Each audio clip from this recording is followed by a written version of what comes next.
৫৫ অতঃপর সে উকি দিয়ে দেখবে এবং তাকে পৃথিবীর সঙ্গীকে দেখবে জাহান্নামের মধ্যস্থলে। ৫৬ সে বলবে, আল্লাহর কসম, তুমি তো আমাকে প্রায় ধ্বংস করে দিয়েছিলে।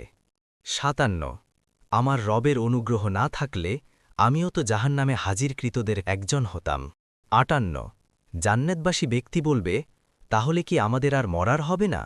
৫৯ আমাদের প্রথম মৃত্যু ছাড়া আর আমরা কি আযাবপ্রাপ্ত হব না? ৬০ নিশ্চয়ই এটি মহা সাফল্য। ৬১ এরূপ সাফল্যের জন্যই আমলকারীদের আমল করা উচিত।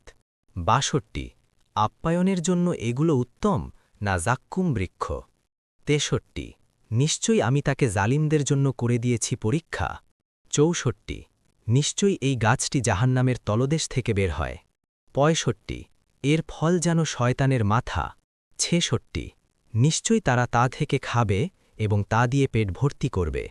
৬৭ তদুপরি তাদের জন্য থাকবে ফুটন্ত পানির মিশ্রণ।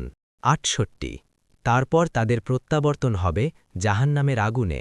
৬৯ নিশ্চয়ই এরা নিজেদের পিতৃপুরুষদেরকে পথভ্রষ্ট পেয়েছিল, ফলে তারাও তাদের পদাঙ্ক অনুসরণে দ্রুত ছুটেছে।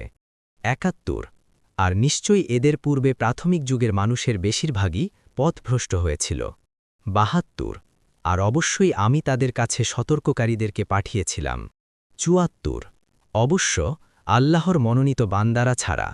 ৭৫ আর নিশ্চয়ই নূহ আমাকে ডেকেছিল, আর আমি কতই না উত্তম সাড়াদানকারী।